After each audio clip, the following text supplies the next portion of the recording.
Movie के starting में हमें दिखाया जाता है कि समंदर से कुछ अजीबोगरीब क्रीचर्स निकलकर शहर की तरफ बढ़ रहे हैं और उन्हें पैरासाइट्स का नाम दिया गया है। फिर हम एक आदमी को देखते हैं जो कि अपने कमरे में सोया होता है और उनमें से एक पैरासाइट रेंगते हुए उसके कान के अंदर चला जाता है। वो आदमी बहुत तड़पता है और उसके बाद वो फिर से नॉर्मल होकर सो जाता है। अब हमें एक लड़का दिखाया जाता है जिसका नाम शिंची था। वो रात को अपने कमरे में ईयरफोन लगाकर गाने सुन रहा होता है कि तभी एक पैरासाइट उसके कान में घुसने की कोशिश करता है, लेकिन एयरफोन लगे होने के कारण वो उसके नाक से अंदर जाने लगता है। शिंची को अजीब महसूस होता है तो वो समझता है कि वो कोई कीड़ा है, इसलिए वो उसे पकड़कर दूर फेंक देता है। वो उसको मारने के लिए आगे बढ़ता है, लेकिन तभी वो पैरासाइट उसके हाथ पर काटकर उसके हाथ के अंदर चला जाता है और तभी उसकी मॉम भी वहां पर आ जाती है। तो वो उनसे कहता है कि देखें मेरे हाथ में कुछ चला गया है, और जब उसकी मॉम उसका हाथ देखती है तो वो बिल्कुल ठीक होता है। अब अगली सुबह हमें दिखाया जाता है कि शिंची नाश्ते की टेबल पर बैठा होता है तो उसे अपने हाथ में बहुत अजीब सा फील होता है।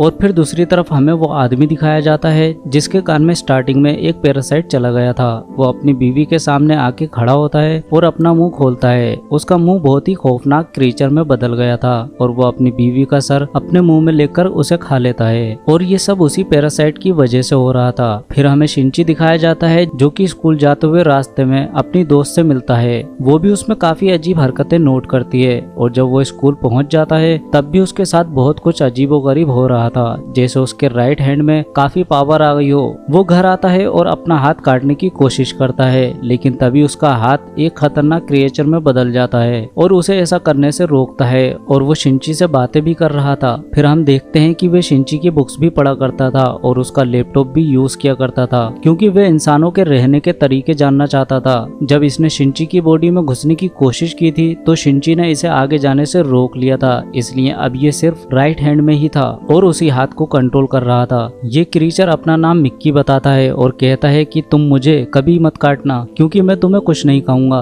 तुम मेरे होस्ट जो हो। अब हम देखते हैं कि शिंची और मिक्की में दोस्ती होने लगी थी, लेकिन बाकी सब लोग जिनको पैरासाइट्स ने इन्फेक्ट किया था वो पूरे शहर में बहुत तबाही मचा रहे थे और इंसानों को मारकर खा रहे थे। दूसरी तरफ मिक्की शिंची को खींचकर एक रेस्टोरेंट की तरफ ले जाता है। वहाँ पर भी बहुत सारे इन्फेक्टेड लोग यानी पैरासाइट्स इंसानों का गोश्त खा रहे थे। वो शिंची को देखते हैं तो उन्हें लगता है कि ये भी इन्फेक्टेड है और वो उसे भी गोश्त देते हैं, लेकिन जब उन्हें पता चलता है कि ये पूरी तरह से तो इन्फेक्टेड नहीं हुआ बल्कि ये अभी भी इंसान है, तो वे उसे ही मारने के लिए आगे बढ़ते हैं। लेकिन मिक्की उनको आगे से मारता है और शिंची की जान बचा लेता है, क्योंकि अगर शिंची मर जाता तो वो खुद भी मर जाता, और ये उसने अपने फायदे के लिए किया था। अब न्यूज में दिखाया जाता है कि शहर के लोग मारे जा रहे हैं और किसी को कुछ समझ नहीं आ रहा कि इन्हें मारने वाला है कौन, क्योंकि पैरासाइट्स अपना ये काम बहुत ही होशियारी और छुपके कर रहे थे। शिंची मिक्की से कहता है कि तुम अपने साथी पैरासाइट्स को क्यों नहीं कहते कि इंसानों को ना खाएं, तो मिक्की उससे कहता है कि तुम भी तो सब्जियां और जानवरों के गोश्त को खाते हो, तो इसी तरह हम लोगों का खाना इंसान ही है, तो इसमें बुरी बात क्या है। अब मिक्की को पता चल जाया करता था कि उनके आसपास कौन सा पैरासाइट है, तो जब शिंची स्कूल जाता है तो वो उसे बताता है कि तुम्हारे पास एक और पैरासाइट है, और वो कोई और नहीं बल्कि उसकी टीचर थी।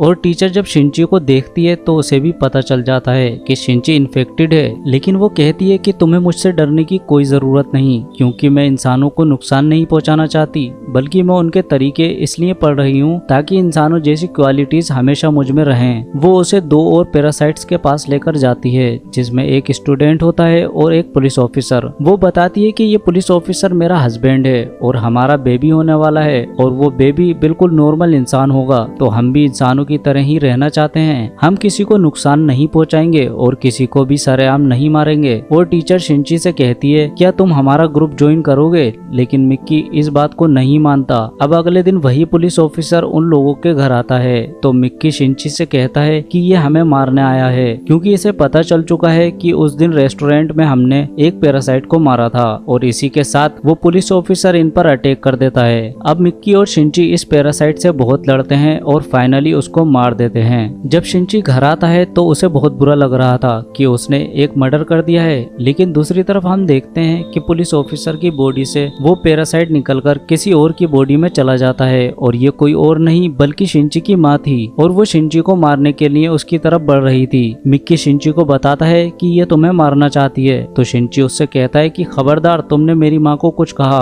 क्योंकि वो अपनी माँ से बहुत मोहब्बत करता था और वो नहीं चाहता था कि उसकी माँ मरे। लेकिन देखते ही देखते उसकी माँ का सर भी बाकी पैरासाइट्स की तरह खुलने लगता है और वो शिनची पर अटैक कर देती है। शिनची का बहुत खून जाया हो जाता है और वो बस मरने के करीब होता है। लेकिन अगली सुबह हम देखते हैं कि वो दोबारा से उठ खड़ा होता है तो मिक्की उसे बताता है कि तुम बहुत जख्मी हो गए थे, लेकिन मैंने अपने सेल से तुम्हारे जख्म को ठीक कर दिया। लेकिन यहाँ बुरी बात यह हुई थी कि अब शिनची की बॉडी में भी मिक्की के सेल्स चले गए थे, जिससे अब वो पूरी तरह से इन्फेक्टेड हो रहा था। अब शिनची अपनी माँ को ढूंढने लगता है लेकिन वो कहीं पर नहीं मिलती तो वो टीचर के पास जाता है और पुलिस ऑफिसर के बारे में पूछता है, लेकिन वो टीचर भी उसे कुछ नहीं बताती। मिक्की उसे बताता है कि अब दिन में मुझे भी 4 घंटे सोने की जरूरत पड़ेगी और उस वक्त मैं तुम्हें बचा नहीं सकूंगा, तुम्हें अकेले ही लड़ना होगा। लेकिन क्योंकि मिक्की के सेल्स भी अब उसकी बॉडी में थे तो उसके अंदर मिक्की की क्वालिटीज भी आने लगी थी। खैर फिर हम देखते हैं कि वही स्टूडेंट जो टीचर ने दिखाया था,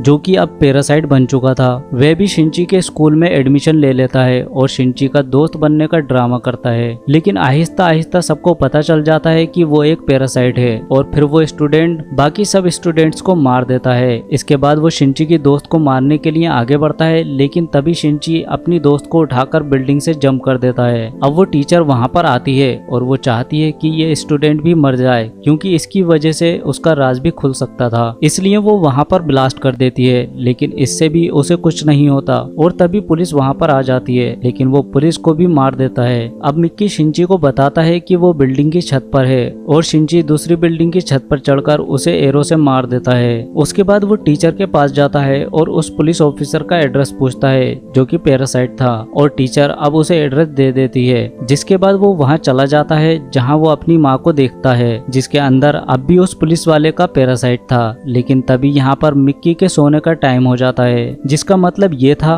कि अब शिनची को अकेले ही लड़ना था और बहुत ही मुशक्कत के बाद वो उसकी गर्दन काट देता है, जिससे उसकी माँ और वो पैरासाइट दोनों मारे जाते हैं। फिर हम देखते हैं कि शिनची अपनी दोस्त से मिलने हॉस्पिटल जाता है और वो अपनी दोस्त को बता रहा होता है कि मैं एक एक करके सभी पैरासाइट्स को मार दूंगा। तभी हम देखते हैं कि कोई छुप के उनकी पिक्चर्स क्लिक कर रहा है और वो कोई जासूस था। इसी के साथ मूवी का पार्ट 1 यहीं खत्म हो जाता है। दोस्तों अगर आप पार्ट 2 चाहते हैं तो कमेंट में पार्ट 2 जरूर लिखें।